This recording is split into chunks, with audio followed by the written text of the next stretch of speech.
இன்றைக்கி நம்ம வீடியோவில் என்ன பார்க்க போகிறோம் அப்படின்னா ஓய்வூதிய திட்டத்தை பற்றி தான் பார்க்க போகிறோம். எல்லாருக்குமே தெரியும், கவர்மெண்ட் வேலை செய்கிறவங்க அனைவருக்குமே ஓய்வூதியம் கொடுப்பாங்க அப்படிங்கிறது தெரியும். அது 2003க்கு அப்புறம் வேலையில் ஜாயின் பண்ணவங்களுக்கு இந்த ஓய்வூதிய திட்டம் கிடையாது அப்படிங்கிற மாதிரி சொல்லியிருந்தாங்க. அதை பற்றின டீட்டெயில் தான் இப்போ வந்திருக்கு. ஒரு அப்டேட்டை பற்றி சொல்ல போகிறேன். கண்டிப்பாக நம்ம வீடியோவை இப்போ தான் ஃபஸ்ட் டைம் பார்க்குறீங்க அப்படின்னா கண்டிப்பாக சப்ஸ்கிரைப் பண்ணிக்கோங்க நம்ம சேனலை. வீடியோக்கு ஒரு லைக் கொடுத்துக்கோங்க. அப்போ தான் நான் அடிக்கடி கவர்மெண்ட் ஸ்கீம்ஸு என்னென்னலாம் சொல்கிறாங்க, என்னென்ன அப்டேட் வருது அப்படிங்கிறது, இலவசங்கள் நம்மளுக்கு என்னென்ன கொடுக்குறாங்க அதெல்லாம் நான் அப்டேட் பண்ணுறது உங்களுக்கு உடனுக்குடன் தகவல் வந்துக்கிட்டே இருக்கும். கண்டிப்பாக சேனலை இப்போ தான் பார்க்குறீங்கன்னா சப்ஸ்கிரைப் பண்ணிக்கோங்க. வாங்க வீடியோக்குள்ளே போகலாம். இப்போது ஓய்வூதிய திட்டம், பழைய ஓய்வூதிய திட்டம் மீண்டும் அமலுக்கு வருது அப்படிங்கிற மாதிரி நம்மளுக்கு ஒரு புதுசாக ஒரு அப்டேட் வந்திருக்கு. சட்டசபையில் இதை பற்றின ஓய்வூதிய திட்டத்துக்கான பேச்சுவார்த்தை நடந்துகிட்ருக்கு. அதை ஜூலை 1 கண்டிப்பாக அதுக்கான முடிவு ஃபைனலைஸ் கிடைக்கும் அப்படிங்கிற மாதிரி, ஃபைனல் முடிவு என்ன அப்படின்னு கிடைக்கும் அப்படிங்கிற மாதிரி சொல்லியிருக்காங்க. ஆல்ரெடி என்ன அப்படின்னாக்க, முன்னாடியெல்லாம் கவர்மெண்ட் வேலையில் இருக்கிறவங்களுக்கு அவங்களுக்கு ரிட்டையர்ட் ஆகிட்டாங்க அப்படின்னா 60 வயசுக்கு மேலே அவங்களோட செட்டில்மெண்ட்டு ப்ளஸ் பென்ஷன் மந்த்லி அவங்க வேலை செஞ்சதுக்கு தகுந்தாப்பில் கொடுத்துட்டு இருந்தாங்க. அவங்க இறந்துட்டாங்க அப்படின்னாலும் அவங்களோட ஃபேமிலிக்கு அவங்க வாங்கின பென்ஷனில் ஒரு குறிப்பிட்ட பர்சன்டேஜ் கொடுத்து அவங்க ஃபேமிலிக்கு உதவி பண்ணுறோம், அவங்க கவர்மெண்ட்டுக்காக உழைச்சாங்க அப்படிங்கிற மாதிரி கொடுத்துருந்தாங்க. அதையே இப்போ கவர்மெண்ட் நிறைய நம்மளுக்கு செலவினங்கள் அதிகமாக போகுது அப்படிங்கிறதுனால அந்த 2003க்கு அப்புறம் கவர்மெண்ட் ஜாபில் சேர்ந்தவங்களுக்கு அந்த பென்ஷன் திட்டத்தில் கிடையாது, உங்களுக்கு பிடித்தம் பண்ண பணத்தை மட்டும்தான் நாங்கள் அதை செட்டில் பண்ணுவோம், செட்டில்மெண்ட் அமௌண்ட்டு அப்படிங்கிற மாதிரி அறிவிச்சிருந்தாங்க. ஆனால் அடுத்தடுத்த ஆட்சிக்கு வர்றவங்க நம்மளுக்கு பழைய ஓய்வூதிய திட்டத்தை நம்மளுக்கு அமலுக்கு கொண்டுட்டு வரோம்னு சொல்லிட்டு இருந்தாங்க. ஆனால் கிட்டத்தட்ட 2003க்கு அப்புறம் நெருக்கி 20 வருஷமாக அதை பற்றின பேச்சுவார்த்தைகள் மட்டும்தான் போயிட்டுருக்கே தவிர அதுக்கான அமல்படுத்துறதுக்கான ஒரு திட்டங்கள் நிறைவேற்றப்படவே இல்லை. கண்டிப்பாக நம்மளோட இப்போ சிஎம் அவர்கள் தாவேகா ஆட்சி போயிட்டு இருக்கிறதுனால நம்மளோட சிஎம் அதை கண்டிப்பாக நான் நிறைவேற்றி தரேன் அப்படின்ற மாதிரி சொல்லியிருக்காங்க.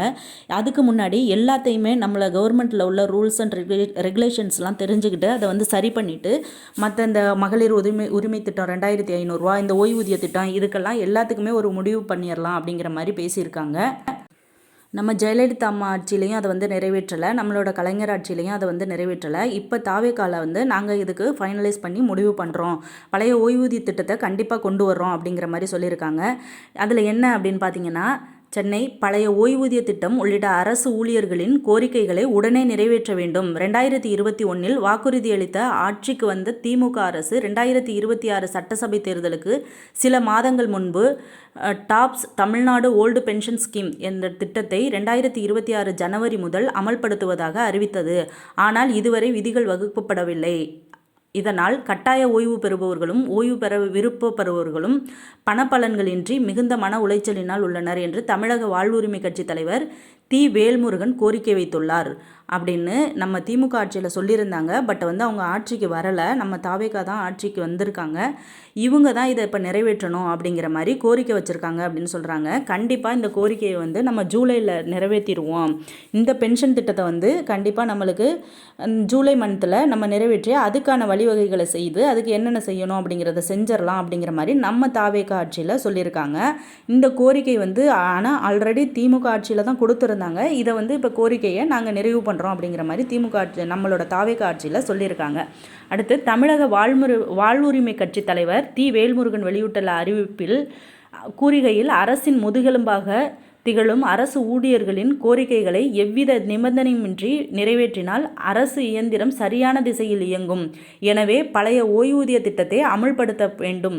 அரசு அலுவலகங்களில் காலி பணியிடங்களை நிரப்ப வேண்டும், காலமுறை ஊதியம் வழங்க வேண்டும் உள்ளிட்ட முக்கிய கோரிக்கைகளை தமிழக அரசு உடனடியாக நிறைவேற்ற வேண்டும் அப்படின்னு நம்ம சிஎம் அவர்களுக்கு வாழ்வுரிமை கட்சி தலைவர் தி. வேல்முருகன் நம்ம கட்சி சிஎம் அவர்களுக்கு கோரிக்கை வைத்துள்ளார்.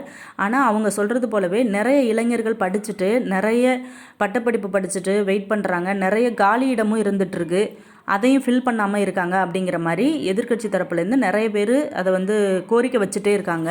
இந்த கோரிக்கைகளை நம்ம தாவேகா அரசு கூடிய சீக்கிரமே நிறைவேற்றி கொடுத்தா எல்லாருக்குமே நல்லாயிருக்கும் அப்படிங்கிற மாதிரி எல்லாருமே நினைக்கிறோம்.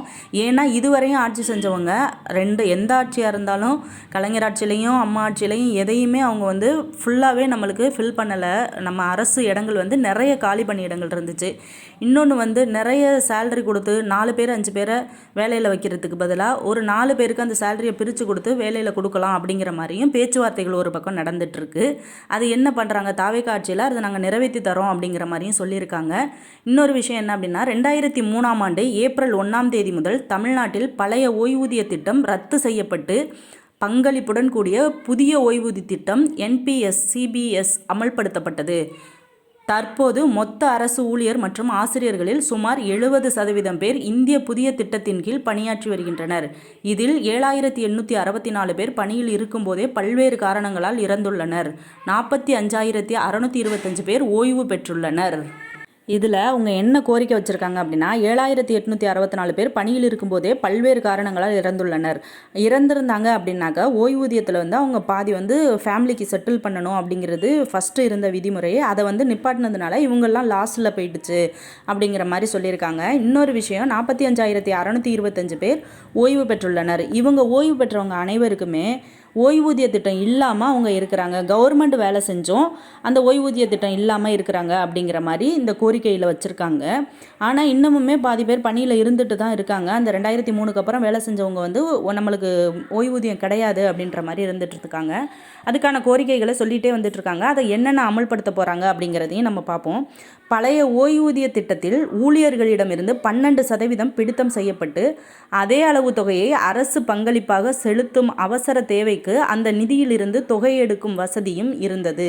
மேலும் ஓய்வுக்கு பிறகு பணிக்கொடை, மாதாந்திர ஓய்வூதியம், ஓய்வூதியர் மறைவுக்கு பின் குடும்ப ஓய்வூதியம் உள்ளிட்ட பல பலன்கள் கிடைத்தன. ஆனால் புதிய திட்டத்தில் இத்தகைய பலன்கள் மறுக்கப்பட்டுள்ளன. பணியில் இருந்தபோது பிடித்தம் செய்யப்பட்டு பங்களிப்பு தொகை மட்டுமே திருப்பி தரப்படுகிறது. இது பழைய ஓய்வூதிய திட்டத்துக்கும் புதிய ஓய்வூதிய திட்டத்துக்கும் டிஃப்ரென்ஸ் பண்ணி காமிச்சிருக்காங்க. அதாவது இதுக்கும் அதுக்கும் உள்ள வேறுபாடு. நிறைய சலுகைகள் ஓய்வூதிய திட்டத்தில் இருந்துச்சு. 12% பிடித்தம் செய்யப்பட்டு இடையில அந்த அமௌண்ட்டை நம்ம எடுத்துக்கலாம். அதாவது நம்ம செட்டில்மெண்ட் அமௌண்ட்டில் நம்ம முன்கூட்டியே எடுத்துக்கிற மாதிரி ஒரு திட்டங்களும் இருந்துச்சு. ஆனால் இப்போதைக்கு அது அந்த திட்டங்கள் எதுவுமே இல்லை. ஓய்வூதியம் கட் பண்ணோன்னே எந்த சலுகைகளையுமே கட் ஆயிடுச்சு அப்படிங்கிற மாதிரி எல்லாருமே வலியுறுத்தியிருக்காங்க. இந்த கோரிக்கையை நம்ம அரசுக்கிட்ட அவங்க கோரிக்கையாக வைக்கிறாங்க. இதை நீங்கள் பழைய ஓய்வூதியப்படி நீங்கள் நிறைவேற்றி தரணும் அப்படிங்கிற மாதிரி நம்ம டிவிகே ஆட்சிக்கு அந்த வேல்முருகன் அவர்கள் நம்மளுக்கு கோரிக்கை வைக்கிறாரு. இதை கூடிய சீக்கிரமே நம்ம சிஎம் நிறைவேற்றி கொடுப்பாரு அப்படிங்கிற மாதிரி எல்லாரும் நினைக்கிறாங்க. அடுத்து, தமிழ்நாட்டில் 14 லட்சத்துக்கும் மேற்பட்ட அரசு ஊழியர்கள் பணியாற்றும் நிலையில் புதிய ஓய்வூதிய திட்டத்தை ரத்து செய்து பழைய திட்டத்தை அமல்படுத்த கோரி கடந்த 20 ஆண்டுகளாக தமிழ்நாடு அரசு ஊழியர்கள் சங்கங்கள் தொடர் போராட்டங்கள் நடத்தி வருகின்றன. அதே தான் இதை டைரெக்டாக போய் நம்மளோட அரசு ஊழியர்கள் போராட்டம் பண்ணலை. ஆனால் போராட்ட சங்கங்கள் அவங்கவுங்க ஊழியர்களுக்கும் போக்குவரத்து துறையாக இருக்கட்டும், டீச்சர்ஸாக இருக்கட்டும், நர்ஸாக இருக்கட்டும், டாக்டர்ஸாக இருக்கட்டும், அவங்கவுங்களுக்கு ஒரு சங்கம் வச்சுருப்பாங்க. அந்த சங்க தலைவர்கள் தான் அதை பேச்சுவார்த்தை நடத்தி போராட்டம் பண்ணி நமக்கு அந்த திட்டங்களை நிறைவேற்றுறதுக்கான வழிவகைகளை செய்து கொடுப்பாங்க. அதே போல் 20 ஆண்டுகளாக இந்த போராட்டம் நடந்துக்கிட்டே தான் இருக்குது.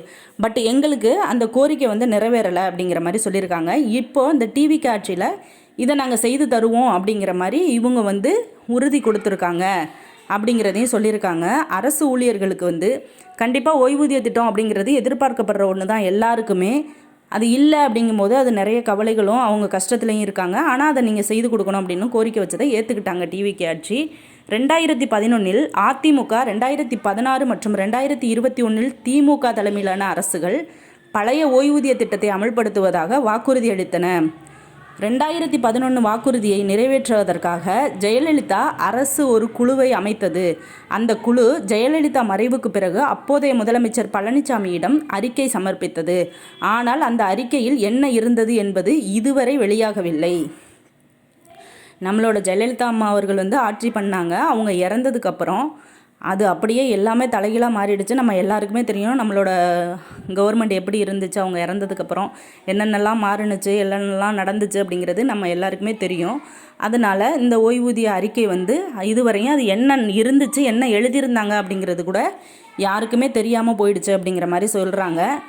அதை எல்லாமே நம்ம சிஎம் அவர்கள் வந்து இதை எல்லாத்தையும் தகர்த்தெறிஞ்சு நல்ல முடிவை கண்டிப்பாக எல்லாருக்கும் கொடுப்பாரு, செய்வேன் அப்படின்னு உறுதி கொடுத்துருக்காரு அப்படிங்கிற மாதிரி சொல்லியிருக்காங்க.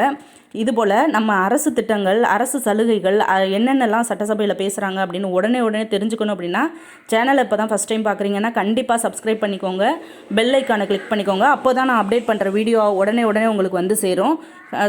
கண்டிப்பாக சேனலை சப்ஸ்கிரைப் பண்ணிக்கிட்டு பாருங்கள். நெக்ஸ்ட்டு வந்து இந்நிலையில் பழைய ஓய்வூதிய திட்டத்தை அமல்படுத்த வலியுறுத்தி புதிய ஓய்வூதிய திட்ட ஒழிப்பு இயக்கம் சார்பில் பல்வேறு போராட்டங்கள் நடைபெற்று வருகின்றன. தற்போது தமிழக அரசுக்கு 1,00,000 தபால் அட்டைகள் அனுப்பும் பிரச்சாரமும் மேற்கொள்ளப்பட்டு வருகிறது. எனவே அரசு ஊழியர்களின் நியாயமான கோரிக்கைகளை தமிழ்நாடு அரசு உடனடியாக நிறைவேற்ற வேண்டும் என வலியுறுத்துகிறேன் என்று இவ்வாறு கூறுகிறார். யாருன்னா வேல்முருகன் அவர்கள் வந்து இந்த மாதிரி சொல்கிறாங்க. இந்த அரசு வந்து கண்டிப்பாக இதை வந்து உடனே நீங்கள் நிறைவேற்றணும் அப்படிங்கிற மாதிரி சொல்லியிருக்காங்க. இதெல்லாம் நடந்து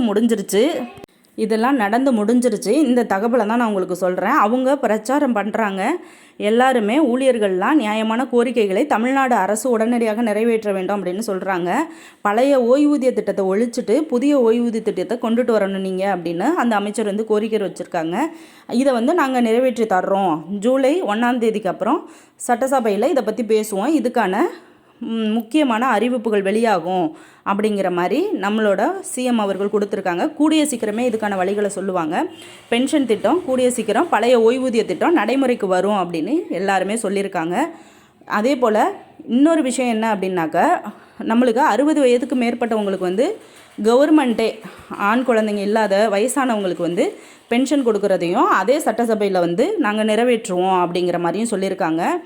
அதுவும் கூடிய விரைவிலேயே அதை பற்றின வீடியோ அப்டேட் வந்த உடனே நான் அதை பற்றின வீடியோ போடுறேன். என்னென்ன அப்ளிகேஷன்ஸ், என்னென்ன ஆவணங்கள் எங்கெங்கே போய் கொடுக்கணும் அப்படிங்கிறதையும் நான் நம்ம சேனலில் அப்டேட் பண்ணுறேன். அப்பப்போ நம்ம கிடைக்கிற தகவலை உடனுக்குடனே நம்ம சேனலில் அப்டேட் பண்ணிகிட்ருக்கேன். அதே போல் ரேஷன் கார்டு பற்றின தகவல்கள், எந்தெந்த ரேஷன் கார்டுக்கு எந்தெந்த ரேஷன் கார்டுக்கு இந்த மகளிர் உரிமை தொகை திட்டம், எந்தெந்த ரேஷன் கார்டுக்கு அது கிடையாது அப்படின்றதையும் நான் அப்டேட் பண்ணியிருக்கேன். இந்த மாதிரி விஷயங்களை உடனே தெரிஞ்சுக்கிறதுக்கு நம்ம சேனலை கண்டிப்பாக சப்ஸ்கிரைப் பண்ணி வச்சுக்கோங்க.